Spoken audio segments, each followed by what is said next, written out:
Nunca pensei que um dia descobriria que meu próprio marido planejava me matar. A traição por si só já seria devastadora, mas o que encontrei foi um plano meticuloso para tirar minha vida por dinheiro. Meu nome é Priscila Nogueira. Tenho 37 anos e trabalho como enfermeira no Hospital Santa Esperança, em Porto Alegre. Durante 12 anos, acreditei viver um casamento sólido com Otávio Damasceno, um empresário respeitado no ramo imobiliário. Nossa história começou como muitas outras. Um encontro casual em uma festa de amigos em comum, seguido por meses de namoro intenso e um casamento que parecia saído dos contos de fadas. Construímos nossa vida no elegante bairro Moinhos de Vento. Frequentávamos os melhores restaurantes e viajávamos para destinos que muitos só sonham em conhecer. Os primeiros sinais apareceram sutilmente. Otávio começou a chegar cada vez mais tarde em casa, sempre com a justificativa de reuniões importantes que não podiam ser adiadas. As mensagens no celular, antes abertas e transparentes, passaram a ser protegidas com senha.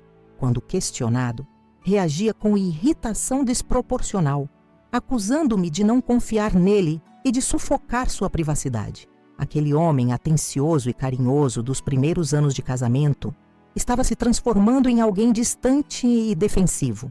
Inicialmente tentei ignorar minhas suspeitas. Afinal, trabalhávamos muito. Eu em plantões exaustivos no hospital e ele expandindo sua empresa. Era natural que o cansaço afetasse nosso relacionamento, pensava eu. Porém, em uma noite comum de sexta-feira, enquanto lavava suas camisas para a lavanderia, encontrei um cartão de visitas dobrado no bolso de seu paletó. Lucas Teixeira, estagiário de desenvolvimento de negócios, com um número de telefone escrito à mão no verso junto com um recado. Ansioso pelo nosso encontro particular. Aquela descoberta acionou um alarme que não consegui silenciar. No dia seguinte, durante o café da manhã, Otávio anunciou casualmente que precisaria viajar a trabalho por alguns dias. Observei cada detalhe enquanto falava. O modo como evitava contato visual direto, a maneira como seus dedos tamborilavam nervosamente na mesa de madeira maciça que havíamos escolhido juntos. Meu treinamento como enfermeira me ensinou a identificar sinais físicos de mentira. E naquele momento, meu marido era um livro aberto. Não confrontei Otávio imediatamente. Em vez disso, decidi investigar por conta própria. Após sua partida para a suposta viagem de negócios, vasculhei nosso apartamento em busca de pistas. No escritório doméstico, encontrei extratos bancários de uma conta que desconhecia completamente, com movimentações significativas para um tal de LT. Coincidentemente, as iniciais de Lucas Teixeira. Minha amiga Denise Ramos, psicóloga com quem costumava me encontrar na cafeteria Aroma Brasil, próxima ao hospital, foi a primeira pessoa para quem contei sobre minhas descobertas. Ela ouviu atentamente enquanto eu desabafava entre lágrimas mal contidas. Você precisa de provas concretas antes de confrontá-lo, aconselhou Denise, segurando minhas mãos trêmulas sobre a mesa de madeira rústica. As aparências podem enganar, e acusar sem evidências sólidas pode complicar ainda mais a situação. Denise tinha razão. Precisava de algo mais substancial do que suspeitas e coincidências. Foi quando meu irmão Jonas Oliveira, técnico em informática, sugeriu a instalação de uma câmera escondida no escritório de Otávio. É legal? Questionei, preocupada com as implicações éticas e jurídicas. Em situações de suspeita fundamentada de infidelidade dentro do casamento, você tem certo respaldo, explicou minha irmã Thaís, advogada experiente, quando consultei sua opinião sobre o assunto. No dia seguinte, fui ao shopping Iguatemi e comprei uma pequena câmera disfarçada de carregador de celular. O dispositivo transmitia imagens em tempo real para um aplicativo no meu smartphone.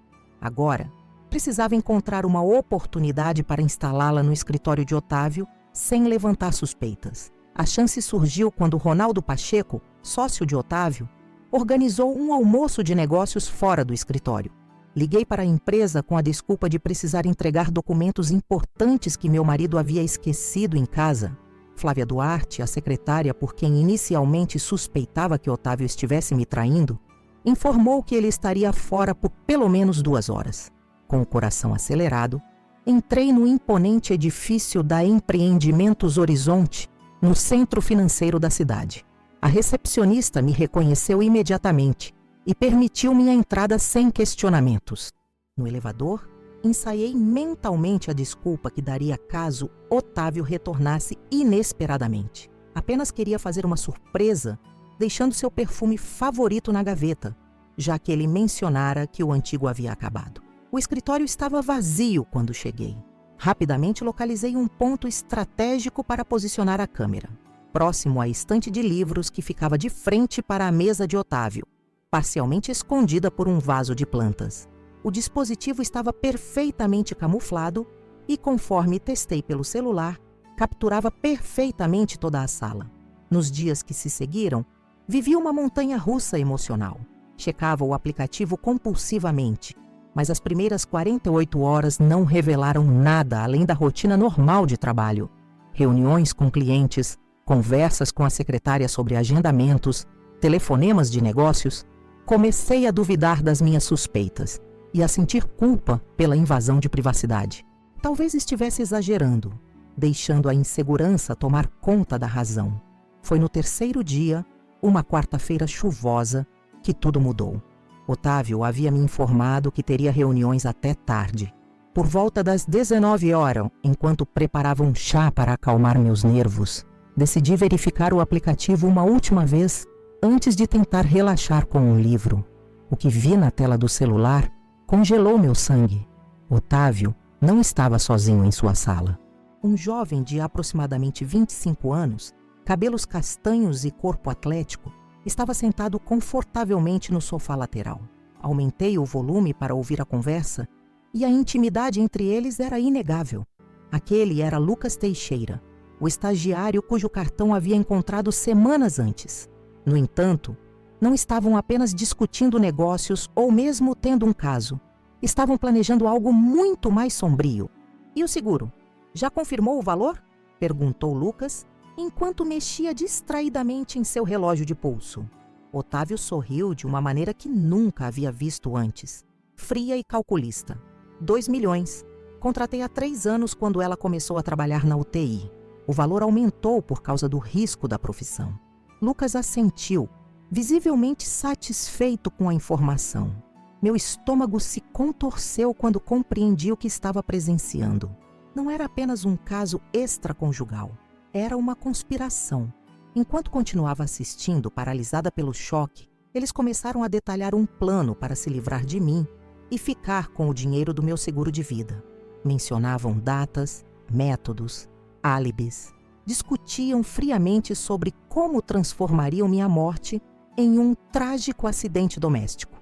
As palavras deles ecoavam em minha mente enquanto tentava processar a magnitude da traição. Não estava apenas perdendo um casamento. Estava descobrindo que o homem que jurou me amar estava arquitetando meu assassinato. As lágrimas escorriam silenciosamente pelo meu rosto enquanto decidia qual seria meu próximo passo. Uma coisa era certa. Precisava agir com inteligência, pois minha vida literalmente dependia disso. Com as mãos trêmulas, desliguei o celular e me sentei na beirada da cama que compartilhava com Otávio há mais de uma década. Precisava organizar meus pensamentos. A confirmação da traição já seria devastadora por si só, mas um plano de assassinato? Isso ultrapassava qualquer cenário que minha mente pudesse ter imaginado nos momentos mais sombrios de desconfiança. Voltei mentalmente às primeiras mudanças no comportamento de Otávio, cerca de 6 meses atrás. Não começou com grandes sinais, mas com pequenos detalhes que só se tornaram relevantes quando unidos como peças de um quebra-cabeça macabro. Primeiro, foram as senhas alteradas no celular e no computador. Depois, os banhos demorados assim que chegava em casa, algo que nunca fizera antes. As ligações atendidas sempre em outro cômodo, falando em tom baixo. E claro, os horários de trabalho cada vez mais estendidos na Empreendimentos Horizonte. Lembrei-me de um jantar em especial, no restaurante Sabor do Sul, há cerca de 3 meses. Era nosso aniversário de casamento e Otávio parecia distante, verificando constantemente o celular sob a mesa, achando que eu não percebia. Quando mencionei a possibilidade de termos filhos, um sonho que compartilhávamos desde o início do relacionamento, ele se engasgou com o vinho e mudou bruscamente de assunto. Naquela noite, dormi com lágrimas silenciosas enquanto ele fingiu trabalhar até tarde no escritório de casa. As suspeitas sobre Flávia Duarte, sua secretária, surgiram naturalmente.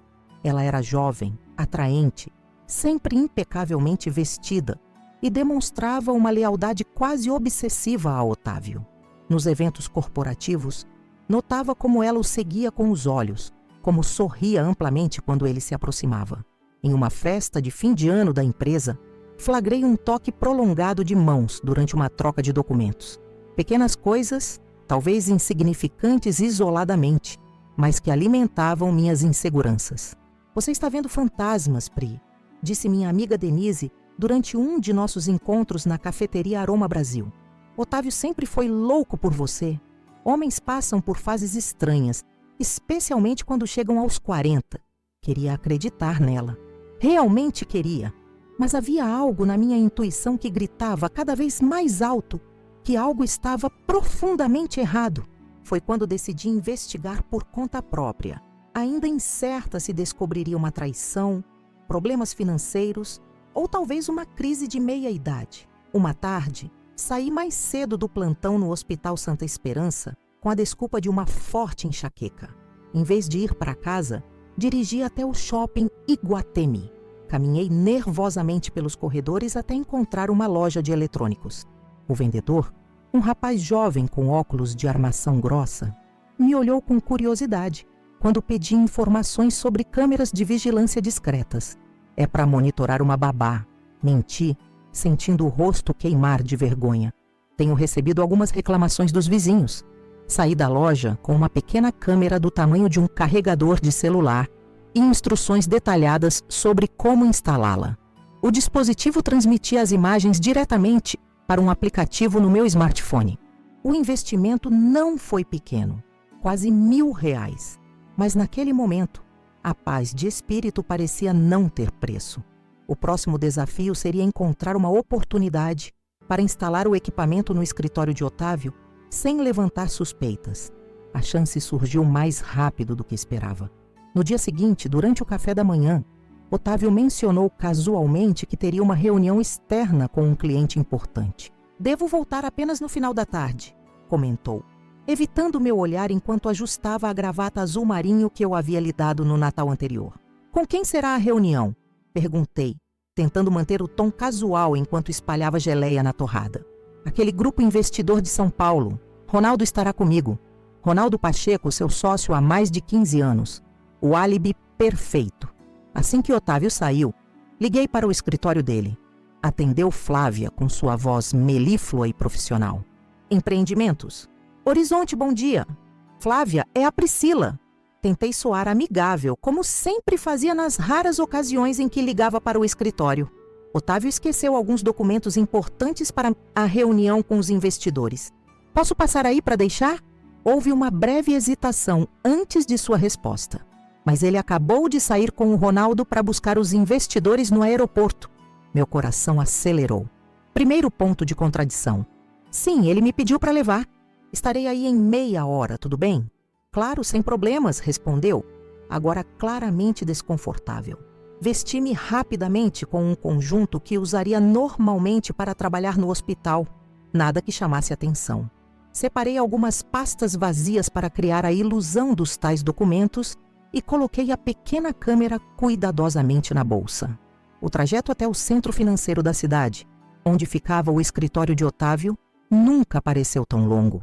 Cada semáforo vermelho aumentava minha ansiedade. Cada motorista lento à minha frente parecia parte de uma conspiração universal para me impedir. Ao chegar ao imponente edifício de vidro espelhado, respirei fundo várias vezes antes de sair do carro. "Você está apenas deixando documentos para seu marido?", repeti mentalmente como um mantra. Nada suspeito nisso. Na recepção, a atendente me reconheceu imediatamente. "Senhora Damasceno, que prazer vê-la! Pode subir, a Flávia já foi avisada da sua chegada." O elevador subiu suavemente até o 15º andar. Quando as portas se abriram, vi Flávia me esperando no corredor, impecável em seu tailleur cinza e saltos altos que a deixavam quase da minha altura. "Priscila, que bom te ver." disse com um sorriso que não alcançava seus olhos. Os documentos são para a reunião das 3 horas, certo? Exatamente. Confirmei, segurando firmemente a pasta. Posso deixar na sala dele? São confidenciais, Otávio fez questão que ficassem sobre a mesa. Flávia hesitou novamente, mas assentiu. Claro, vamos lá. Entramos juntas na antessala onde ficava sua mesa. E ela usou um cartão magnético para abrir a porta do escritório principal. O espaço era exatamente como eu me lembrava das poucas vezes que estive ali, amplo, com uma vista privilegiada da cidade, decorado com móveis escuros e sóbrios. Uma grande mesa de madeira maciça dominava o ambiente, com uma estante de livros ao fundo e um pequeno sofá de couro para reuniões informais. Quer que eu espere? Perguntou Flávia parada à porta. Não é necessário, respondi com naturalidade. Só vou organizar os papéis conforme ele pediu. Questão de 1 minuto. Relutante, ela saiu, fechando a porta. Imediatamente, comecei a procurar o local ideal para posicionar a câmera. Precisava ser discreto, mas com ângulo suficiente para capturar toda a sala. Meus olhos fixaram-se no porta-retratos sobre a mesa. Uma foto nossa em Fernando de Noronha, 3 anos atrás, tempos mais felizes. Ao lado dele, havia um pequeno vaso com um cacto. O espaço entre os 2 objetos seria perfeito. Com mãos trêmulas, posicionei o dispositivo, ajustando-o cuidadosamente para que parecesse apenas mais um item sobre a mesa. Abri rapidamente o aplicativo no celular para verificar o ângulo perfeito. Capturava toda a sala, incluindo a mesa e o sofá lateral. Coloquei os documentos vazios organizadamente sobre a mesa e respirei fundo. A adrenalina corria por minhas veias quando saí da sala com um sorriso forçado para Flávia. Pronto, tudo resolvido. Obrigada pela ajuda. Não vai esperar por ele? Otávio deve voltar em breve para buscar alguns documentos antes da reunião. Aquilo me pegou de surpresa. Se ele não tinha reunião externa, para onde havia ido? Infelizmente não posso, tenho plantão daqui a pouco. Menti, caminhando rapidamente em direção ao elevador. Mande lembranças minhas. Nos 3 dias seguintes, vivia em um estado de ansiedade constante. Verificava o aplicativo obsessivamente, mas via apenas a rotina normal do escritório. Otávio em reuniões com clientes, falando ao telefone, revisando documentos. Nada de anormal, nada que justificasse minhas suspeitas. Comecei a me sentir ridícula, paranoica, invadindo a privacidade do meu marido baseada em evidências circunstanciais.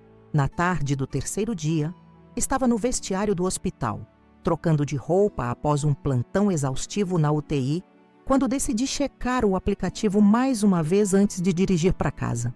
Otávio havia mencionado que teria uma reunião importante com novos investidores e provavelmente chegaria tarde.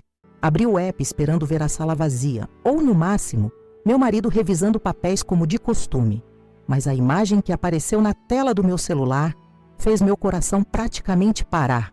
Otávio não estava sozinho e não era Flávia quem o acompanhava.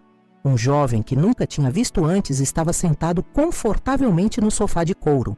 Alto, atlético, cabelos castanhos perfeitamente estilizados, não devia ter mais que 25 anos. Usava roupas caras e um relógio que brilhava mesmo na qualidade limitada da câmera. Aumentei o volume com dedos trêmulos, encostando-me contra os armários metálicos do vestiário. A intimidade entre eles era inegável. A forma como se olhavam, a linguagem corporal relaxada, os sorrisos cúmplices. Mas foi a conversa que me deixou verdadeiramente atônita.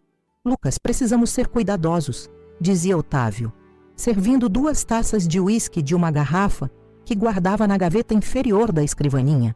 Depois que tudo acontecer, teremos que esperar pelo menos 6 meses antes de aparecer publicamente juntos. 6 meses é muito tempo, reclamou o jovem.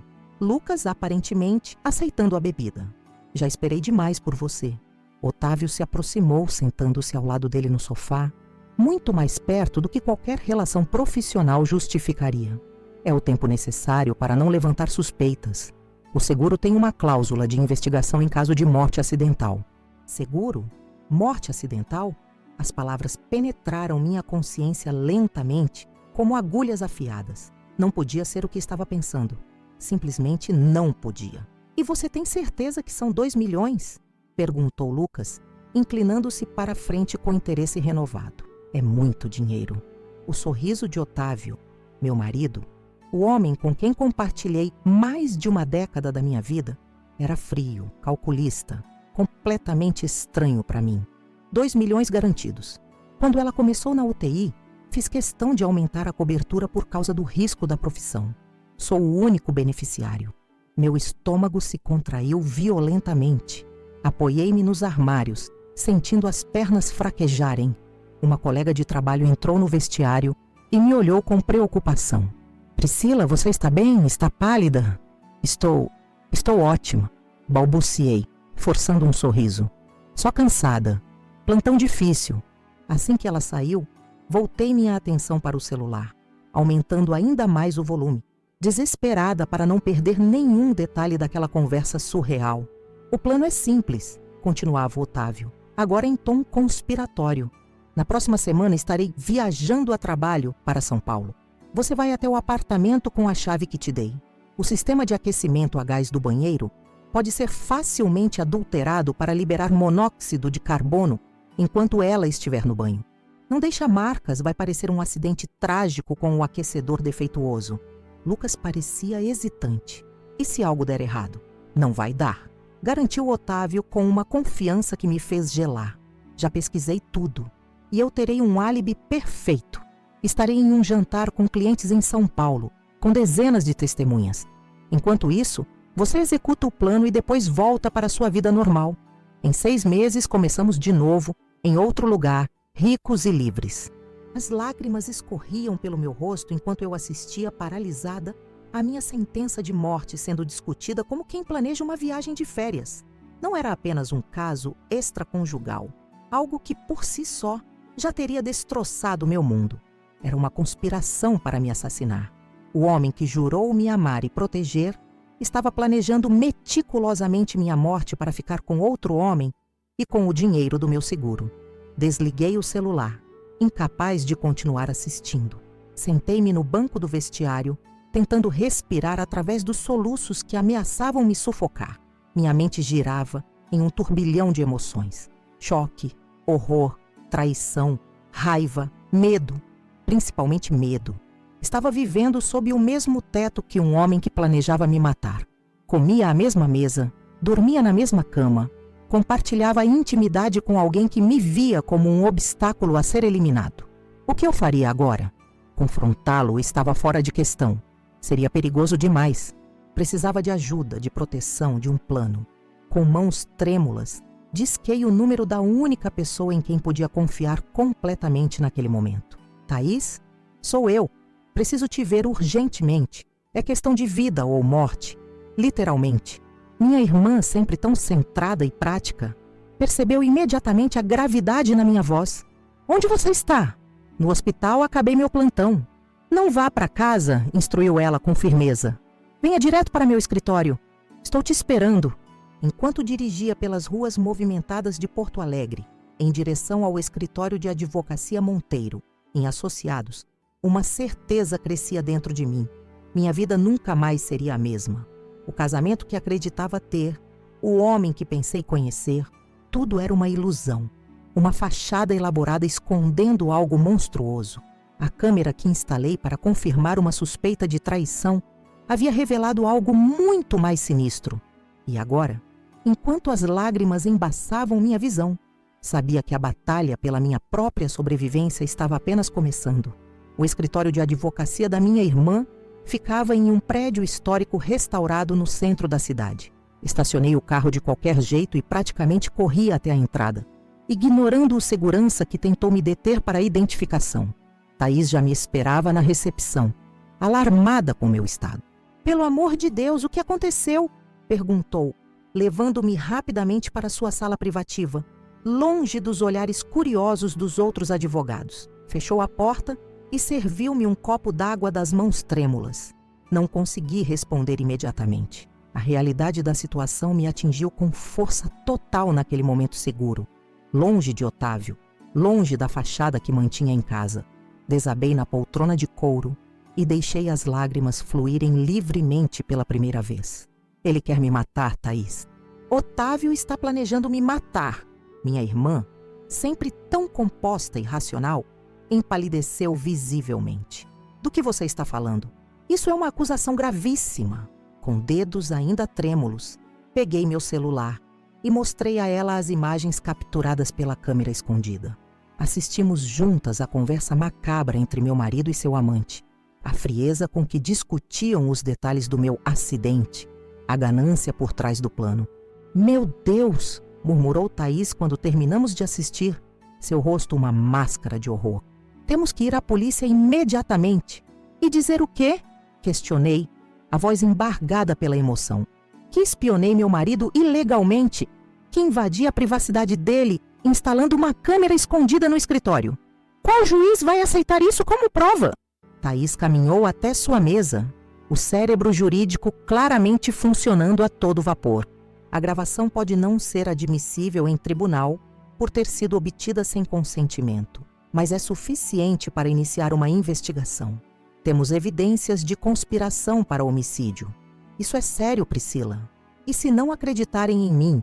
E se Otávio descobrir que sei antes que possamos provar algo? O pânico crescia em minha voz. Ele tem contatos por toda parte, dinheiro, influência. Minha irmã me olhou com uma determinação que não via desde que éramos crianças. E ela me defendia dos valentões da escola. Não vai acontecer nada com você. Vou te proteger. Naquela mesma tarde, Thaís acionou um conhecido de confiança, Eduardo Nascimento, ex-policial que agora trabalhava como detetive particular. Ele chegou ao escritório em menos de uma hora, um homem de meia idade com aparência discreta e olhar perspicaz. Ouviu atentamente enquanto relatávamos tudo, ocasionalmente fazendo anotações em um pequeno caderno. A senhora agiu por instinto de sobrevivência, comentou Eduardo após assistir às gravações. Em casos como este, precisamos de mais provas concretas, algo que conecte diretamente seu marido ao plano criminoso, preferencialmente obtido de forma legal. Como faremos isso? Perguntei, a exaustão começando a tomar conta do meu corpo. Não dormia direito há dias, desde que as primeiras suspeitas começaram. Precisamos monitorar os movimentos deles, interceptar comunicações, documentar encontros, explicou. E mais importante, precisamos proteger a senhora. Sugiro fortemente que não volte para casa. A realidade daquelas palavras me atingiu como um golpe físico. Minha casa, o lar que construí com tanto carinho ao longo dos anos, agora representava perigo. O homem com quem compartilhava a cama era meu potencial assassino. Ela fica comigo, decidiu Thaís firmemente. Tem um sistema de segurança completo no meu apartamento. E quanto a Otávio? O que digo a ele? Questionei pensando nas complicações práticas. Diga que precisa de alguns dias com sua irmã para processar uma situação difícil no trabalho, sugeriu Eduardo. Algo relacionado a um paciente que faleceu. Mantenha a comunicação normal. Não levante suspeitas. Enquanto isso, trabalharemos para construir um caso sólido. Aquela noite foi a primeira de muitas em que dormi no quarto de hóspedes do apartamento de Thaís. Liguei para Otávio com uma desculpa ensaiada sobre um paciente terminal que havia falecido sob meus cuidados, deixando-me emocionalmente abalada. Preciso de alguns dias com minha irmã, expliquei, surpresa com a firmeza da minha própria voz ao telefone. Você sabe como me afeto com esses casos. Claro, querida, respondeu ele com falsa preocupação. Cuide-se. Estarei aqui quando você precisar. A facilidade com que aceitou minha ausência apenas confirmou minhas suspeitas. Provavelmente estava aliviado por ter tempo livre com Lucas, sem precisar inventar desculpas. Nos dias que se seguiram, Eduardo trabalhou incansavelmente. Instalou dispositivos de monitoramento legais no meu celular para registrar todas as ligações de Otávio. Contratou um assistente para vigiar discretamente os movimentos do meu marido e de Lucas. Thaís, por sua vez, analisava meticulosamente as finanças do casal, descobrindo transferências suspeitas para contas desconhecidas. O plano era simples: reunir o máximo de evidências possíveis antes de acionar as autoridades oficialmente. Enquanto isso, eu mantinha o teatro da normalidade nas poucas interações com Otávio, principalmente por mensagens de texto e breves ligações. Foi durante essa investigação que descobrimos mais detalhes sobre Lucas Teixeira. Não era apenas um estagiário como se apresentava, mas um ex-modelo que conheceu Otávio em uma viagem a Búzios 8 meses atrás. Desde então, meu marido havia alugado um apartamento luxuoso para ele no bairro Bela Vista, pago com dinheiro desviado da empresa. O relacionamento deles era bem mais antigo e profundo do que as imagens iniciais haviam sugerido. Uma semana após minha saída de casa, enquanto revisávamos os progressos da investigação no escritório de Thaís, recebi uma mensagem de Otávio, que fez meu sangue gelar. Estou indo para São Paulo amanhã. Reunião importante com investidores. Volto na segunda. Sei que ainda está na casa da sua irmã, mas poderia passar em casa para regar as plantas? Especialmente aquela samambaia do banheiro que tanto gosta. Meus olhos se arregalaram em pânico. Era exatamente o cenário que ele havia descrito a Lucas. A viagem de negócios, o apartamento vazio, o banheiro. O plano estava em movimento. É agora, disse Eduardo após ler a mensagem. Precisamos agir. Nas horas seguintes, elaboramos uma estratégia. Em vez de acionar a polícia imediatamente, decidiríamos usar a situação para obter a prova definitiva. Eu fingiria aceitar o pedido de Otávio, mas Eduardo instalaria câmeras adicionais no apartamento antes da minha visita. Assim, se Lucas realmente aparecesse para adulterar o aquecedor a gás, teríamos evidências irrefutáveis. É muito arriscado, protestou Thaís, preocupada. E se eles mudarem o plano? E se tentarem algo diferente? Estaremos vigiando cada movimento, garantiu Eduardo. Teremos agentes observando o apartamento 24 horas. Nenhum dos dois conseguirá chegar perto de Priscila. No dia seguinte, respondi a Otávio com naturalidade. Claro, posso passar lá amanhã à tarde para cuidar das plantas. Boa viagem. A montagem da operação foi meticulosa. Eduardo e sua equipe instalaram discretamente câmeras de vigilância em pontos estratégicos do apartamento, com ênfase especial no sistema de aquecimento do banheiro. Policiais à paisana se posicionaram em pontos estratégicos do prédio, alertas a qualquer movimentação suspeita. Enquanto isso, aprendi que Otávio nunca havia reservado passagens para São Paulo. Em vez disso, havia feito reservas em um hotel de luxo em Gramado, a cerca de 2 horas de Porto Alegre. Uma suíte para 2 pessoas no nome de Lucas Teixeira. A tarde da suposta visita para regar plantas chegou. Vesti-me cuidadosamente, colocando um colete à prova de balas sob o casaco por insistência de Eduardo. Um microfone discreto foi posicionado na gola da minha blusa, permitindo comunicação constante com a equipe de segurança. Não se preocupe, assegurou Eduardo enquanto me acompanhava até o carro. Não deixaremos que nada aconteça. O objetivo é apenas confirmar que Lucas vai aparecer para adulterar o aquecedor, conforme o plano que ouvimos. A viagem até o apartamento no Moinhos de Vento nunca pareceu tão longa. Cada semáforo, cada curva parecia carregada de ameaças invisíveis. Estacionei no local habitual e entrei no prédio, cumprimentando o porteiro com um sorriso forçado. No elevador, respirei fundo várias vezes, tentando controlar o tremor das minhas mãos. O apartamento estava exatamente como eu o deixara. Móveis elegantes, obras de arte cuidadosamente selecionadas, fotografias de momentos felizes que agora pareciam pertencer a outra vida. Caminhei lentamente pelos cômodos, regando as plantas conforme o combinado, enquanto a equipe de vigilância monitorava os arredores. Tudo tranquilo por enquanto, informou a voz de Eduardo pelo dispositivo em meu ouvido. Continue normalmente. Aproximei-me do banheiro principal com cautela. A samambaia que Otávio mencionara especificamente estava sobre um aparador próximo ao box. Enquanto a regava, examinei discretamente o sistema de aquecimento a gás.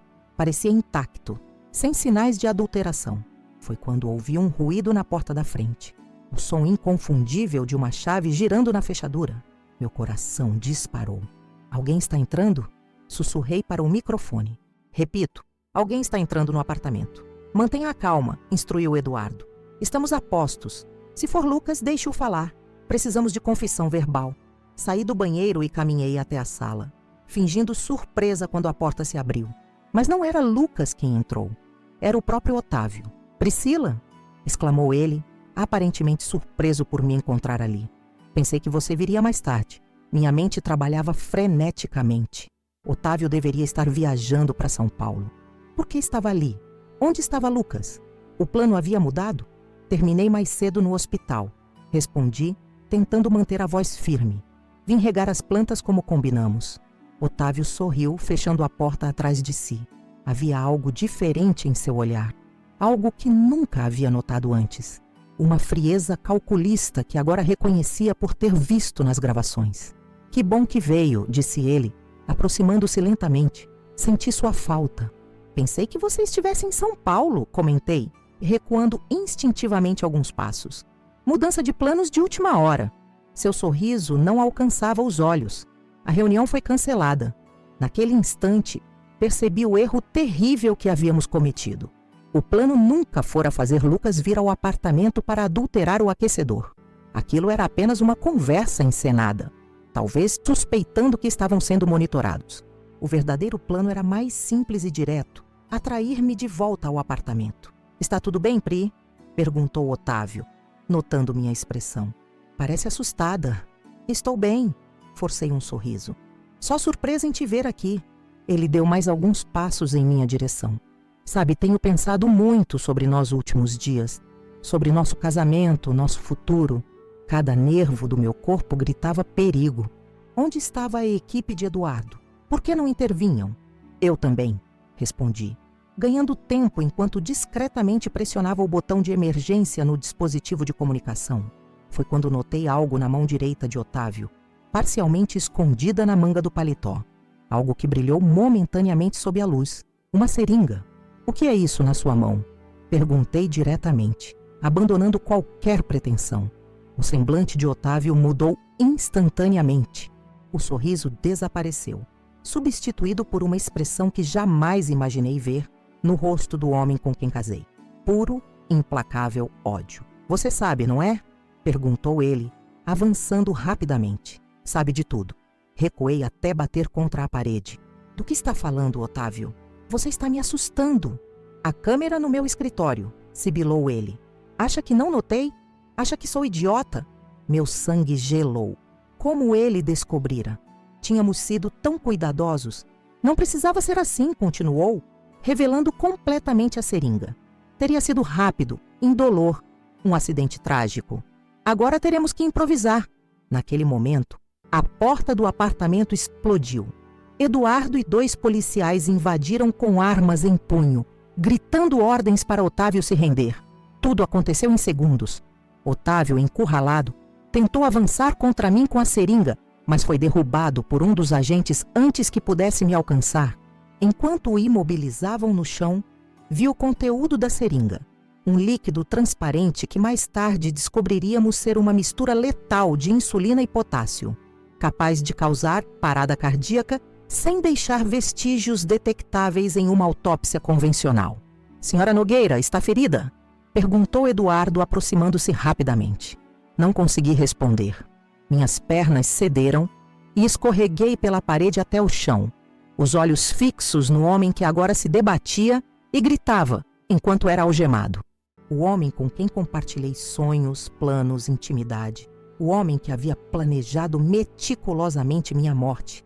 Enquanto o levavam para fora, Otávio lançou-me um último olhar carregado de fúria e desprezo. Você nunca foi suficiente. Cuspiu as palavras. Nunca. Aquelas palavras, paradoxalmente, trouxeram uma estranha sensação de libertação. Era o fim definitivo de uma ilusão que eu havia nutrido por tanto tempo. A ilusão de um casamento feliz, de um companheiro amoroso, de um futuro compartilhado. A verdade, por mais dolorosa que fosse, estava finalmente exposta em toda a sua crueza. Nas horas seguintes, o apartamento transformou-se em uma cena de investigação. Peritos forenses coletaram a seringa e seu conteúdo, documentaram o local, tiraram depoimentos. Thaís chegou em tempo recorde, assumindo o controle da situação com sua competência habitual, garantindo que meus direitos fossem protegidos. No final daquela noite, sentada na delegacia enquanto formalizava a denúncia, uma realidade inescapável se impôs. Eu havia morrido e renascido no mesmo dia.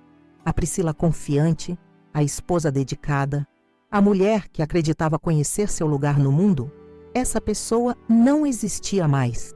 Em seu lugar, emergiu alguém mais cautelosa, mais forte, mais consciente da fragilidade das aparências. Como ele descobriu a câmera? Perguntei a Eduardo enquanto esperávamos o delegado terminar os procedimentos. A tecnologia, explicou ele com pesar. Empresas de segurança oferecem serviços de varredura para detectar dispositivos de espionagem. Pelo que conseguimos apurar, ele contratou esse serviço após notar mudanças no seu comportamento. Foi um erro que não previmos. Aquela noite marcou apenas o começo de uma longa jornada. Nos dias que se seguiram, a investigação revelou a extensão completa da conspiração. Lucas Teixeira foi preso em Gramado, onde esperava ansiosamente notícias de Otávio. Em seu depoimento, confessou que o relacionamento começara há quase um ano e que o plano para me eliminar surgira quando Otávio descobriu que eu havia sido incluída como beneficiária majoritária no testamento de minha tia Amélia. Uma herança substancial que ele desconhecia até então. A ganância, portanto, era ainda maior do que imaginávamos. Não era apenas o seguro de vida, mas também uma herança futura que motivara o plano macabro. O dinheiro, aquele velho catalisador dos piores instintos humanos, transformara o homem que jurou me amar em um monstro calculista capaz de planejar friamente minha morte. Enquanto aguardava o julgamento que exporia toda a verdade ao mundo, uma certeza se formou dentro de mim. Por mais dolorosa que fosse aquela descoberta, ela havia me salvado.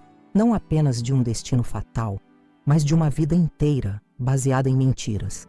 E por isso, paradoxalmente, sentia-me grata pela câmera escondida e pela intuição que me levara a instalá-la. Às vezes, as verdades mais terríveis são também as mais libertadoras. Os dias que se seguiram à prisão de Otávio e Lucas foram um turbilhão de emoções e procedimentos legais. A imprensa local rapidamente captou a história. Não é todo dia que um empresário respeitado é preso por tentar assassinar a própria esposa. Os jornais estampavam manchetes sensacionalistas. Amor, traição e plano macabro no Moinhos de Vento. Empresário planejava matar esposa enfermeira por seguro milionário.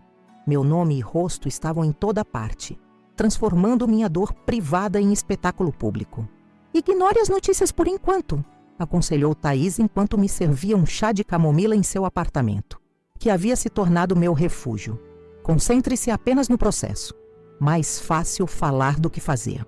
A cada novo detalhe revelado pela investigação, meu mundo desabava novamente. A extensão da traição de Otávio ia muito além do caso com Lucas ou do plano de assassinato. Era uma teia complexa de mentiras que se estendia por praticamente todo o nosso casamento. Numa manhã chuvosa de quinta-feira, o delegado Maurício Ferreira me chamou à delegacia para compartilhar novas descobertas. Sentada em sua sala austera, com Thaís ao meu lado como advogada e apoio emocional, ouvi revelações que me deixaram atônita. Senhora Nogueira, encontramos evidências de que seu marido mantém um apartamento no nome de uma empresa de fachada no bairro Bela Vista, explicou o delegado, abrindo uma pasta com fotografias. Acreditamos que esse imóvel era usado para encontros com Lucas Teixeira, mas não apenas com ele. As fotografias mostravam um apartamento de luxo, decorado com um gosto que reconheci imediatamente como o de Otávio. Minimalista, com peças de design assinadas e obras de arte contemporânea. O mesmo estilo de nossa casa, como se ele tivesse criado uma versão alternativa de nossa vida conjugal. O que quer dizer com não apenas com ele? Perguntei, sentindo um nó se formar em meu estômago. O delegado hesitou, olhando brevemente para Thaís antes de continuar. Encontramos um diário digital no computador pessoal do Sr. Damasceno. Ele documentava seus relacionamentos extraconjugais. Temos evidências de pelo menos 4 casos nos últimos 5 anos, incluindo Lucas. O impacto daquela revelação me atingiu como um soco físico. 5 anos. Metade de nosso casamento havia sido uma completa farsa. Enquanto eu trabalhava exaustivamente no hospital, dedicando-me aos pacientes e sonhando com uma família, Otávio vivia uma vida dupla, talvez tripla ou quádrupla. Há mais, continuou o delegado, sua expressão ainda mais grave. A investigação financeira revelou um padrão consistente de desvio de fundos da Empreendimentos Horizonte nos últimos 3 anos. Aproximadamente 1,8 milhão de reais foram transferidos para contas offshore nas Ilhas Cayman. Acreditamos que esse dinheiro seria usado após a execução do plano contra a senhora. Thaís apertou minha mão em apoio silencioso. O plano era ainda mais elaborado do que imaginávamos. Não se tratava apenas de eliminar um obstáculo inconveniente. Eu era apenas uma peça em um esquema maior de fraude financeira e fuga planejada. Precisamos que a senhora analise alguns documentos, prosseguiu o delegado, empurrando uma pasta em minha direção. Encontramos apólices de seguro em seu nome que não constam nos registros oficiais de vocês. Gostaríamos de confirmar se tem conhecimento delas. Abri a pasta com dedos trêmulos. Lá estavam 5 apólices diferentes de seguro de vida, todas em meu nome, todas listando Otávio como único beneficiário. A mais recente, datada de apenas 6 meses atrás, tinha cobertura de 3 milhões de reais em caso de morte acidental. Somando todas, o valor chegava a impressionantes 8 milhões. Nunca vi estas apólices, respondi com voz fraca. Conheci apenas a que fizemos juntos quando comecei a trabalhar na UTI de 2 milhões. O delegado assentiu, como se já esperasse esta resposta. Ele forjou sua assinatura. Temos especialistas analisando os documentos, mas é bastante evidente a falsificação. Saí da delegacia naquele dia com uma sensação de irrealidade. Era como se estivesse assistindo a um filme sobre a vida de outra pessoa, não a minha. Como não percebi? Como vivi tanto tempo ao lado de um completo estranho, sem jamais suspeitar da profundidade de sua traição? Nos dias seguintes, mergulhei na investigação com o auxílio de Eduardo Nascimento, agora oficialmente contratado por Thaís como investigador particular para complementar o trabalho da polícia. A cada nova descoberta, o horror da situação se intensificava. Eduardo conseguiu acesso ao conteúdo do celular apreendido de Lucas. As mensagens trocadas entre ele e Otávio revelavam não apenas a intimidade de seu relacionamento, mas também a frieza com que discutiam minha eliminação. Ela sai para correr todas as manhãs às 5h30, escrevera Otávio em uma mensagem datada de 3 meses antes. O parque está praticamente vazio nesse horário. Seria muito mais fácil simular um assalto que deu errado. Muito arriscado, respondera Lucas. Prefiro o plano do banheiro, mais controlado, menos variáveis. Ler essas mensagens era como ser assassinada repetidamente. Cada palavra uma pequena morte. Eles haviam discutido múltiplos cenários para me matar, avaliando prós e contras como quem decide o cardápio de um jantar. Um acidente de carro seria ideal, sugeria Otávio em outra mensagem. Mas precisaríamos adulterar os freios sem deixar vestígios. O problema é que acidentes de carro são muito investigados, respondia Lucas, revelando uma mente igualmente calculista. Seguros grandes sempre levantam suspeitas. A profundidade do planejamento era aterradora. Eles haviam pesquisado venenos indetectáveis, estudado minha rotina meticulosamente, considerado os detalhes forenses que poderiam incriminá-los. Nas mensagens, Otávio chegara até a discutir como reagiria à notícia da minha morte, que roupa usaria no funeral, que expressão facial manteria diante das câmeras, quais palavras pronunciaria em minha homenagem. Vou precisar parecer devastado, escrevera ele. Talvez deva praticar chorar na frente do espelho. Foi este último detalhe que finalmente me quebrou.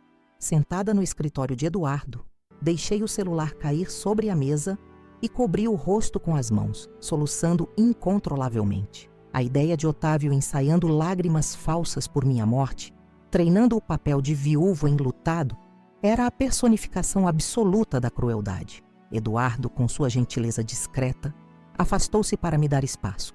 Quando finalmente recuperei o controle, ele me ofereceu um lenço e uma xícara de café. Senhora Nogueira, sei que é doloroso, mas cada nova informação fortalece nosso caso, disse ele com voz calma. Estamos construindo uma montanha de evidências. Eles não têm como escapar. Naquela mesma semana, a investigação deu um novo passo quando a polícia conseguiu um mandado para examinar o sistema de câmeras de segurança do nosso prédio. As gravações mostraram Lucas entrando diversas vezes no edifício nos últimos meses, sempre quando eu estava de plantão no hospital. Numa ocasião específica, 3 semanas antes da prisão de Otávio, As câmeras capturaram Lucas carregando uma pequena maleta que, segundo especialistas, poderia conter ferramentas para adulteração do sistema de gás. O depoimento do porteiro do edifício também foi revelador. Antônio, que trabalhava no prédio há mais de uma década, confirmou que Lucas frequentemente chegava apresentando-se como primo de Otávio e tinha até uma chave própria do apartamento. Achei estranho, mas o senhor Damasceno deixou instruções claras para que ele tivesse acesso livre, explicou Antônio em seu depoimento. Não era minha função questionar. Enquanto a investigação avançava, precisei enfrentar outra realidade dolorosa: o retorno ao nosso apartamento para recolher meus pertences pessoais. A polícia havia liberado o local após concluir a perícia, mas a ideia de voltar àquele espaço, agora contaminado pela traição e pelo plano macabro, me causava verdadeiro pavor. Posso ir com você? Ofereceu-se Thaís, preocupada com meu estado emocional. Não precisa enfrentar isso sozinha? Preciso sim, respondi, reconhecendo a necessidade de encerrar aquele capítulo por conta própria. É algo que tenho que fazer. Numa tarde de sábado, exatamente 2 semanas após a prisão de Otávio, entrei novamente no apartamento que chamei de lar por tantos anos. O silêncio era opressivo. Caminhei lentamente pelos cômodos, observando cada detalhe como se visse tudo pela primeira vez. As fotografias nas paredes, Otávio e eu em Fernando de Noronha, nossa viagem a Paris, o Natal com minha família, pareciam relíquias de uma vida que nunca existiu realmente. No quarto principal, abri o guarda-roupa e comecei a separar minhas roupas. Foi quando notei algo estranho no fundo da gaveta de meias de Otávio. Uma pequena caixa de madeira entalhada que nunca havia visto antes. Dentro dela, encontrei um pendrive. Meu coração acelerou. Deveria entregar aquilo diretamente à polícia sem examinar o conteúdo? A curiosidade, porém, foi mais forte. Liguei meu laptop e inseri o pendrive com dedos trêmulos. O conteúdo era organizado em pastas meticulosamente nomeadas: Lucas, Negócios, Priscila, Plano B. Abri a pasta com meu nome, encontrando dezenas de arquivos, cópias das apólices de seguro, minha rotina detalhada hora a hora, fotografias minhas tiradas sem meu conhecimento, dormindo, saindo do hospital, correndo no parque. Havia até um documento intitulado Hábitos e Padrões, que listava meus comportamentos previsíveis. Sempre toma banho ao chegar do hospital, toma remédio para dormir às terças após plantão noturno, prefere o lado direito da cama. Aquilo era mais do que um plano de assassinato. Era um estudo metódico da minha existência, transformando-me em um alvo a ser eliminado da maneira mais eficiente possível. A frieza daqueles documentos revelava um nível de premeditação que desafiava qualquer compreensão humana. Com a respiração entrecortada, abri a pasta Plano B. Continha apenas um arquivo de texto, datado de 2 semanas antes da prisão. O título era direto: Se algo der errado. O conteúdo me gelou a espinha. Em caso de falha no plano principal, considerar eliminação direta com injeção de potássio paz-insulina. Efeito: parada cardíaca em minutos. Difícil detecção em autópsia padrão. Álibi necessário. Alternativa: acidente doméstico com eletricidade durante banho. Última opção: incêndio noturno. Desvantagem: perdas materiais significativas. Aquele pendrive era a confirmação definitiva do que já sabíamos. Eu nunca estive segura em meu próprio lar. Cada banho, cada sono, cada momento rotineiro poderia ter sido minha última experiência neste mundo. Deixei o apartamento naquele mesmo dia carregando apenas uma mala com o essencial. O pendrive foi imediatamente entregue ao delegado Ferreira, fortalecendo ainda mais o caso contra Otávio e Lucas. As outras pastas continham evidências igualmente incriminadoras, incluindo detalhes da fraude financeira na empresa e planos para uma nova identidade no exterior. Uma semana depois, fui chamada novamente à delegacia. O promotor de justiça queria discutir pessoalmente o caso, antes da audiência preliminar.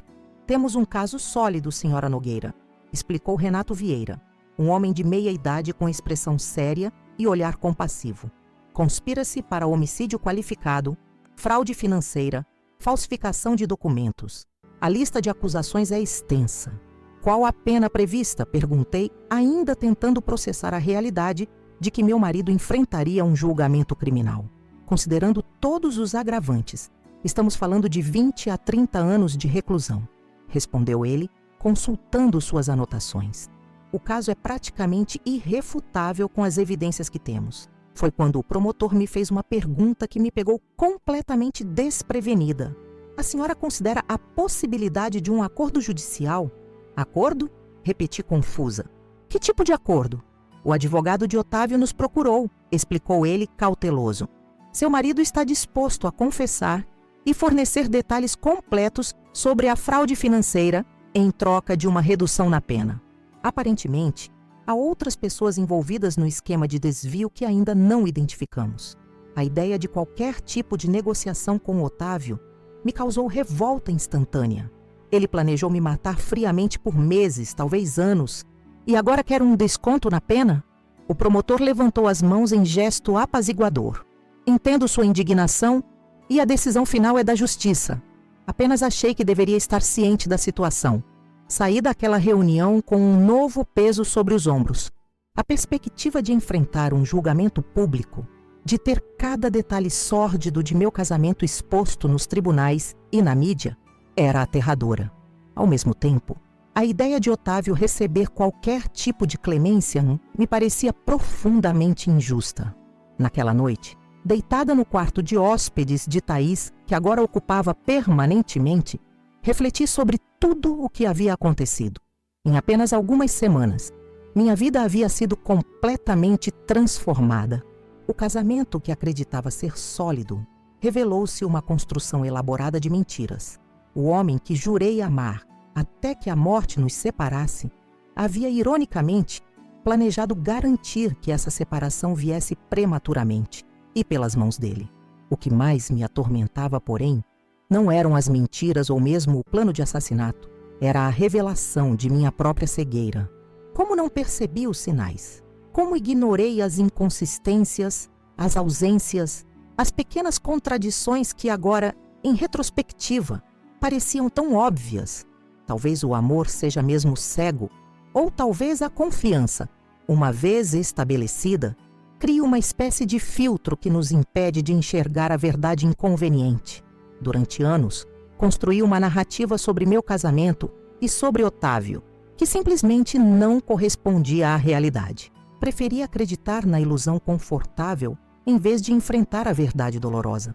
A ironia final era que a câmera que instalei suspeitando de uma simples traição acabou salvando minha vida. Se não tivesse dado aquele passo desesperado, movida por ciúmes do que acreditava ser um caso com Flávia, provavelmente não estaria viva para contar esta história. Às vezes, são nossas inseguranças e medos que acabam nos protegendo dos perigos que nem imaginamos existir. Na manhã seguinte, tomei uma decisão. Participaria ativamente da acusação contra Otávio e Lucas, não apenas como vítima, mas como testemunha, narrando cada detalhe daquela conspiração macabra. O medo e a vergonha dariam lugar à coragem e à verdade. Se minha história ajudasse a impedir que outras pessoas passassem pelo mesmo pesadelo, todo aquele sofrimento teria algum sentido. Estou pronta para depor, anunciei a Thaís durante o café da manhã. Quero olhar nos olhos dele no tribunal e mostrar que não me quebrou. Quero que ele saiba que descobri a verdade a tempo, que seu plano macabro falhou completamente. Minha irmã sorriu, apertando minha mão sobre a mesa. Tem certeza? Será brutal. Absoluta, respondi com uma firmeza que me surpreendeu. Sobrevivi ao plano dele. Agora ele vai enfrentar as consequências. Enquanto a data do julgamento se aproximava, comecei a reconstruir minha vida. Aluguei um pequeno apartamento próximo ao hospital, retomei meu trabalho na UTI e iniciei terapia para processar o trauma. Cada pequeno passo era uma vitória sobre o plano macabro que quase tirou não apenas minha vida, mas minha capacidade de confiar e amar novamente. A história do empresário que planejou assassinar a esposa enfermeira por dinheiro continuava atraindo assim a atenção da mídia. Recebi diversas propostas para entrevistas e até para um livro sobre o caso. Recusei todas. Aquela história, por mais extraordinária que parecesse para os outros, era a minha ferida pessoal, ainda em processo de cicatrização. O plano macabro de Otávio e Lucas falhou, mas deixou marcas profundas em minha alma. Ainda acordo às vezes no meio da noite, suando frio, revivendo o momento em que vi a seringa na mão de meu marido. Ainda verifico obsessivamente fechaduras e janelas antes de dormir. A confiança, uma vez quebrada tão brutalmente, não se recupera facilmente, mas a cada novo dia encontro pequenas razões para seguir em frente. No sorriso agradecido de um paciente que se recupera sob meus cuidados, no apoio incondicional de minha irmã e amigos, na certeza de que, apesar de tudo, escolhi viver. O plano macabro que deveria encerrar minha história acabou paradoxalmente iniciando um novo capítulo. Um capítulo escrito com minhas próprias palavras, seguindo meus próprios termos. E talvez essa seja a maior vitória sobre aqueles que tentaram silenciar minha voz para sempre. O dia do julgamento chegou com uma rapidez que não esperava. 3 meses após a prisão de Otávio e Lucas, lá estava eu, sentada na antessala do tribunal, ajustando nervosamente a gola do blazer azul marinho que Thaís insistira que eu usasse. Transmite credibilidade e força, explicou ela, sempre atenta aos detalhes que poderiam influenciar o júri. A mídia transformara o caso em sensação nacional. O empresário, a enfermeira e o amante era como os jornais se referiam ao processo. Uma simplificação cruel de uma tentativa de assassinato meticulosamente planejada. Do lado de fora do tribunal, repórteres e câmeras se acotovelavam, ávidos por uma declaração ou mesmo por um simples olhar meu. Não precisa falar com ninguém, lembrou-me Thaís enquanto aguardávamos. O promotor Vieira é excelente e as evidências são irrefutáveis.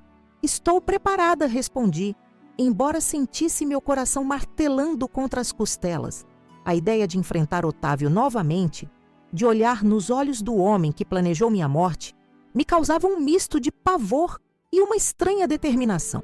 Momentos antes de entrarmos na sala de audiências, Eduardo Nascimento se aproximou com expressão grave. Senhora Nogueira, achei que deveria saber. Acabo de receber informações de que Ronaldo Pacheco, sócio de Otávio, foi encontrado morto em sua casa na madrugada de hoje. A notícia me atingiu como um balde de água fria. Morto? Como assim? Aparentemente suicídio.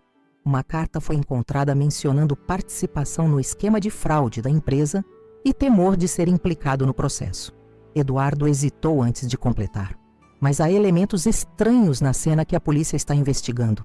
Não tivemos tempo de processar aquela informação. As portas da sala de audiências se abriram e fomos chamados para o início do julgamento. Ao entrar no recinto austero, com suas paredes de madeira escura e bandeiras oficiais, senti o peso de todos os olhares sobre mim, jurados, advogados, espectadores e, finalmente, Otávio. Meu ex-marido estava quase irreconhecível. 3 meses na prisão haviam transformado o empresário elegante e confiante em um homem abatido, com olheiras profundas e expressão amargurada. Nossos olhares se cruzaram por um breve instante, e o que vi nos olhos dele não foi arrependimento ou vergonha, mas um ódio puro, visceral. Desviei o olhar, fortalecendo-me para o que viria. Lucas Teixeira estava sentado à distância regulamentar, acompanhado por seu próprio advogado. Diferente de Otávio, parecia assustado, quase infantil em seu medo. Quando me viu, baixou a cabeça rapidamente, incapaz de sustentar o olhar. O julgamento começou com as formalidades habituais. O juiz Carlos Andrade, um homem de meia idade com expressão severa, conduziu os procedimentos com eficiência. O promotor Vieira apresentou as acusações em detalhes, sua voz ressoando clara e contundente na sala silenciosa. Conspiração para homicídio qualificado, tentativa de homicídio com agravante de motivo torpe, fraude financeira, falsificação de documentos, formação de quadrilha. A lista parecia interminável, cada acusação mais grave que a anterior. Os advogados de defesa, um time caro contratado pela família de Otávio, mantinham expressões impassíveis, fazendo anotações ocasionais. A estratégia deles, como descobrimos depois, seria alegar que Lucas era o verdadeiro mentor do plano, tendo manipulado Otávio emocionalmente. Quando finalmente fui chamada para depor, senti as pernas tremerem ao caminhar até o banco de testemunhas. O juramento foi feito com voz firme, apesar do turbilhão interno. Sentei-me e encarei diretamente o promotor. evitando olhar para Otávio. Senhora Nogueira, começou Vieira gentilmente, poderia nos contar quando começou a suspeitar que algo estava errado em seu casamento? Respirei fundo e comecei meu relato. Falei sobre as primeiras mudanças no comportamento de Otávio, as senhas alteradas, os horários estendidos no trabalho, as ligações secretas. Descrevi como instalei a câmera escondida no escritório dele, movida inicialmente por suspeitas de uma simples traição. Quando cheguei à parte em que assisti à gravação onde discutiam minha morte, minha voz falhou momentaneamente. Precisa de um momento, senhora Nogueira? Perguntou o juiz com surpreendente gentileza. Não, meritíssimo, posso continuar. Relatei então, em detalhes precisos, cada passo do plano macabro que descobri, as apólices de seguro forjadas, o sistema de aquecimento a gás que seria adulterado, a viagem falsa para São Paulo, a seringa com a mistura letal de insulina e potássio. Enquanto falava, observei as expressões chocadas dos jurados, 7 mulheres e 5 homens que me olhavam com uma mistura de horror e compaixão. O advogado de defesa de Otávio, Dr. Mendes, um homem de cabelos grisalhos e terno impecável, levantou-se para o contra-interrogatório com uma expressão calculadamente empática. Senhora Nogueira, primeiramente lamento profundamente por tudo que passou, começou ele, em tom quase paternal. Gostaria de esclarecer alguns pontos de seu depoimento. A senhora mencionou que instalou uma câmera escondida no escritório privado de seu marido. Estava ciente de que isso constitui invasão de privacidade segundo nossa legislação? Antes que pudesse responder, o promotor Vieira protestou veementemente. Meritíssimo, a testemunha não está sendo julgada aqui. Protesto aceito, declarou o juiz Andrade. Dr. Mendes, reformule sua abordagem. O advogado inclinou levemente a cabeça em aceitação, mas continuou em sua linha de ataque sutil. Senhora Nogueira, durante seu casamento havia problemas de confiança anteriores a estes eventos? Histórico de ciúmes que poderia ter levado a interpretações equivocadas das conversas que ouviu? Entendi imediatamente sua estratégia. Tentar me retratar como uma esposa paranoica, distorcendo conversas inocentes. Olhei diretamente nos olhos dele e respondi com calma. Dr. Mendes, gravei meu marido discutindo explicitamente como adulteraria o aquecedor a gás para me matar durante o banho. Em seguida, ele apareceu em nosso apartamento com uma seringa contendo uma mistura letal, conforme comprovado pela perícia. Não há interpretação equivocada possível neste cenário.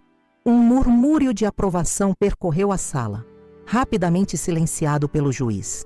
O advogado recuou temporariamente, mudando sua abordagem para questões técnicas sobre as gravações e sua cadeia de custódia. O depoimento de Lucas Teixeira, no dia seguinte, mudou completamente o rumo do julgamento. Contra todas as expectativas e o conselho de seu próprio advogado, decidiu colaborar integralmente com a acusação em troca de redução de pena. Foi ideia de Otávio desde o início, declarou ele, visivelmente nervoso. Começamos nosso relacionamento há cerca de 1 ano, após nos conhecermos em Búzios. Ele sempre dizia que era infeliz no casamento, que se sentia preso. No início, falava em divórcio, mas depois percebeu quanto isso lhe custaria financeiramente. Lucas descreveu com detalhes perturbadores como a ideia do assassinato surgiu gradualmente em conversas aparentemente hipotéticas que se tornaram cada vez mais concretas. Como Otávio pesquisou meticulosamente métodos indetectáveis para tirar minha vida. Como o convenceu a participar com promessas de uma vida luxuosa juntos após a conclusão do plano. Eu sabia que era errado, admitiu, lágrimas escorrendo pelo rosto jovem, mas estava apaixonado e assustado. Ele disse que se eu não o ajudasse, encontraria alguém que ajudaria, e então eu perderia tudo. O depoimento mais devastador, porém, veio do próprio Ronaldo Pacheco, póstumamente. Antes de sua morte, aparentemente prevendo o rumo dos acontecimentos, havia gravado um depoimento completo e o entregue a um tabelião, para ser aberto apenas em caso de seu falecimento. No vídeo, um Ronaldo visivelmente abatido confessava sua participação periférica no esquema de fraude da empresa, mas negava qualquer conhecimento do plano de assassinato. Se algo acontecer comigo, dizia ele na gravação, olhando diretamente para a câmera. Investiguem Otávio Damasceno. Temo por minha vida desde que descobri a extensão de suas atividades criminosas. A morte de Ronaldo, inicialmente classificada como suicídio, foi reaberta como possível homicídio. A carta de suicídio, encontrada em sua casa, apresentava inconsistências com sua caligrafia, segundo análise preliminar. A suspeita terrível pairava no ar. Teria Otávio, mesmo da prisão, conseguido silenciar seu sócio permanentemente no 10º dia de julgamento? Após uma maratona de evidências técnicas, depoimentos e argumentações, o júri se retirou para a deliberação. Esperávamos horas, talvez dias de discussão, considerando a complexidade do caso. Para surpresa geral, retornaram após apenas 4 horas. O veredicto foi unânime. Culpados em todas as acusações. Otávio recebeu uma sentença de 28 anos de prisão, sem direito a regime semiaberto, antes de cumprir 2/3 da pena. Lucas, beneficiado pelo acordo de colaboração, foi condenado a 12 anos, com possibilidade de progressão após 1/3 do cumprimento. Quando o juiz pronunciou a sentença, sentiu uma estranha sensação de vazio. Esperava que aquele momento trouxesse um senso de encerramento, de justiça cumprida. Em vez disso, olhando para Otávio sendo levado algemado pelos guardas, senti apenas uma profunda tristeza pela vida que acreditei ter e que nunca existiu realmente. Ao sair do tribunal naquele dia, enfrentei pela primeira e única vez os repórteres que me assediavam há semanas. Thaís tentou me afastar, mas eu sabia que precisava dizer algo, não por eles ou pelas câmeras, mas por mim mesma. Justiça foi feita hoje, declarei com voz firme diante dos microfones ansiosos. Mas não existe vitória real em uma situação como esta. O que aprendi dessa experiência terrível é que devemos confiar em nossa intuição. Se algo parece errado, provavelmente está. Espero que minha história ajude outras pessoas em situações semelhantes a encontrarem a coragem para investigar a verdade, por mais dolorosa que seja. Nos meses que se seguiram ao julgamento, reconstruir minha vida tornou-se minha prioridade absoluta. O primeiro passo foi vender o apartamento no Moinhos de Vento. Nunca mais conseguiria dormir tranquila naquele lugar onde minha morte havia sido tão meticulosamente planejada. Com o dinheiro da venda, comprei uma casa pequena, mas aconchegante no bairro Tristeza. Ironicamente, um nome que não refletia meu novo começo. Meu trabalho como enfermeira na UTI do Hospital Santa Esperança continuava sendo minha âncora.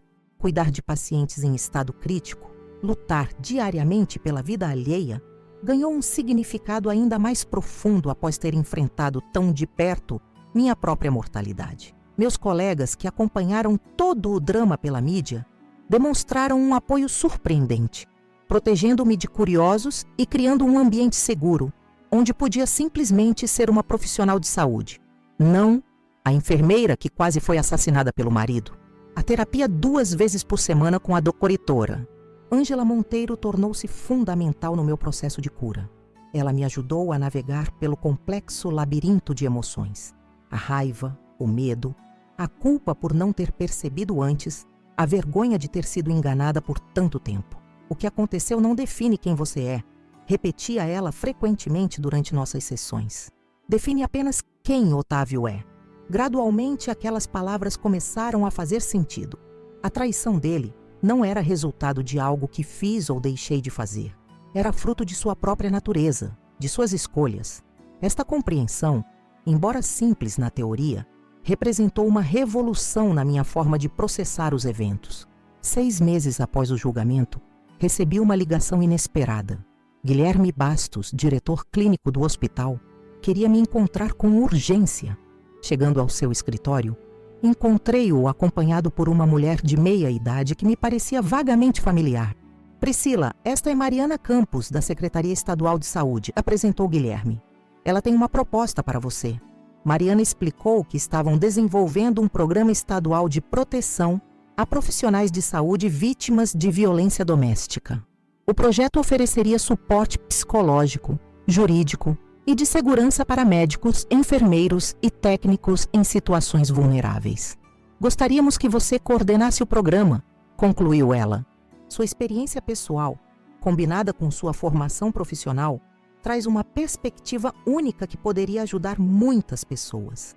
A proposta me pegou completamente desprevenida. Até aquele momento, havia me concentrado apenas em sobreviver, em reconstruir as partes quebradas da minha vida. A ideia de transformar minha tragédia pessoal em algo que pudesse beneficiar outros nunca havia cruzado minha mente. Preciso pensar. Respondi honestamente.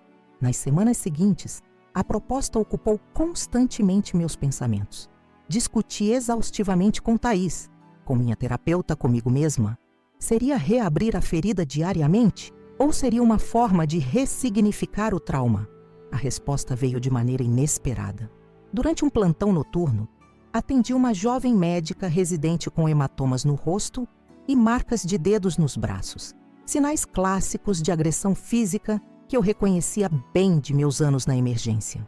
Enquanto tratava seus ferimentos, ela confidenciou em lágrimas que o namorado, também médico, tinha problemas de controle de raiva.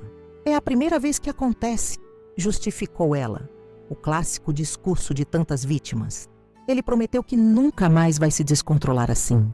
Olhando para aquela jovem brilhante, diminuída pela violência de alguém que deveria amá-la, algo se consolidou dentro de mim.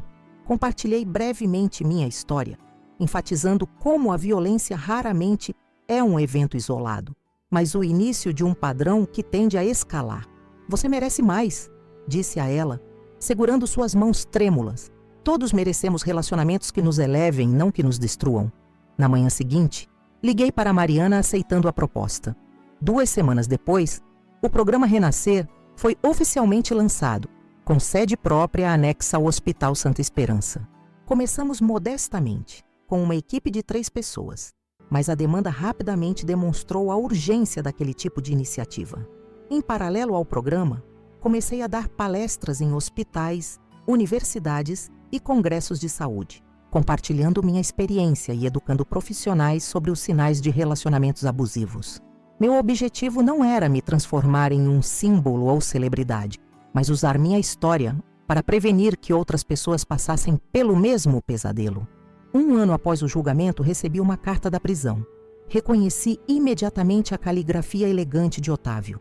Meu primeiro impulso foi rasgar o envelope sem ler o conteúdo, mas algo me deteve. Após consultar minha terapeuta, decidi que estava emocionalmente preparada para enfrentar o que quer que estivesse escrito ali. A carta era surpreendentemente breve. Priscila, sei que palavras são inadequadas para o que fiz. Não peço perdão. Sei que está além de qualquer possibilidade. Apenas quero que saiba que, em meio a todas as mentiras, houve momentos de verdade. Momentos em que realmente amei você. A pessoa que se tornou é admirável. O trabalho que está fazendo, salvando outras pessoas, demonstra uma força que sempre invejei. Este será meu único contato. Não perturbarei sua vida novamente. Otávio. Não respondi. Não havia resposta possível. Guardei a carta numa gaveta e raramente pensei nela novamente. Aquelas palavras, verdadeiras ou não tinham mais poder sobre mim. Minha vida havia seguido em frente. 2 anos após a descoberta do plano macabro, minha vingança, se é que posso chamar assim, não estava na punição de Otávio e Lucas, embora a justiça tenha sido essencial. Estava na mulher que me tornei, mais forte, mais sábia, capaz de transformar a dor em propósito. Estava nos olhos das mulheres e homens que ajudei a encontrar coragem para deixar relacionamentos destrutivos. Estava na palestrante confiante que agora viajava pelo país, compartilhando sua experiência sem vergonha ou culpa. A câmera escondida que instalei suspeitando de uma traição não apenas salvou minha vida fisicamente, salvou minha alma de uma existência baseada em mentiras. A descoberta quase me destruiu, mas o que construí a partir daquelas ruínas é mais autêntico, mais significativo do que qualquer coisa que tive antes. Meu nome é Priscila Nogueira, e esta é a história de como sobrevivi a um plano de assassinato arquitetado pelo homem que jurou me amar e proteger. Mas mais importante, é a história de como redescobri minha força, meu propósito e meu valor em meio às cinzas do que um dia chamei de lar. Não é uma história de vitimização, mas de renascimento. Não é sobre o que perdi, mas sobre o que encontrei. Não é sobre a traição que sofri, mas sobre a verdade que abracei. E, acima de tudo, não é sobre ele, é sobre mim. Hoje compartilhei com vocês uma das experiências mais dolorosas e transformadoras da minha vida. Uma história que começou com uma simples desconfiança de traição e terminou com a descoberta de um plano macabro para tirar minha vida. Quem poderia imaginar que aquela pequena câmera escondida no escritório do meu marido não apenas revelaria uma infidelidade, mas salvaria minha vida de um plano meticulosamente arquitetado para me matar? Acreditava viver um casamento sólido com Otávio Damasceno, um empresário respeitado de Porto Alegre. 12 anos compartilhando sonhos, construindo memórias, planejando um futuro que nunca chegaria a existir. Os sinais estavam lá, pequenos detalhes que minha intuição captava, mas que meu coração se recusava a processar. As senhas alteradas no celular, os horários estendidos no trabalho, o comportamento evasivo, aquela fotografia com o jovem estagiário Lucas Teixeira que encontrei, por acidente, em seu paletó. A instalação daquela câmera foi um ato de desespero, buscando confirmar o que já suspeitava ser uma traição.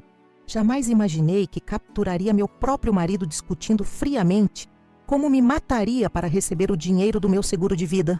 A descoberta de que o homem que dormia ao meu lado todas as noites planejava minha morte com seu amante foi um golpe do qual pensei que nunca me recuperaria.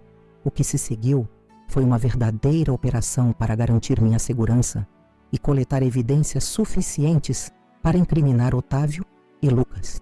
Com a ajuda da minha irmã Thaís, advogada, e do detetive Eduardo Nascimento, conseguimos documentar não apenas o plano de assassinato, mas também um esquema complexo de fraude financeira que Otávio executava há anos na empresa. A armadilha final, quando Otávio tentou me atacar com uma seringa contendo uma mistura letal de insulina e potássio, ainda provoca pesadelos ocasionais. O olhar de ódio puro em seus olhos quando percebeu que eu sabia de tudo, revelou um estranho que habitava o corpo do homem que acreditei conhecer. A prisão em flagrante naquele momento não apenas salvou minha vida fisicamente, mas marcou o início da minha libertação emocional. O julgamento expôs cada detalhe sórdido daquele plano macabro para o país inteiro. As múltiplas apólices de seguro forjadas em meu nome. O planejamento meticuloso de como adulterariam o aquecimento a gás do banheiro para simular um acidente. As conversas calculistas sobre como Otávio fingiria o luto pela esposa morta, enquanto aguardava pacientemente para desfrutar dos milhões do seguro com seu amante.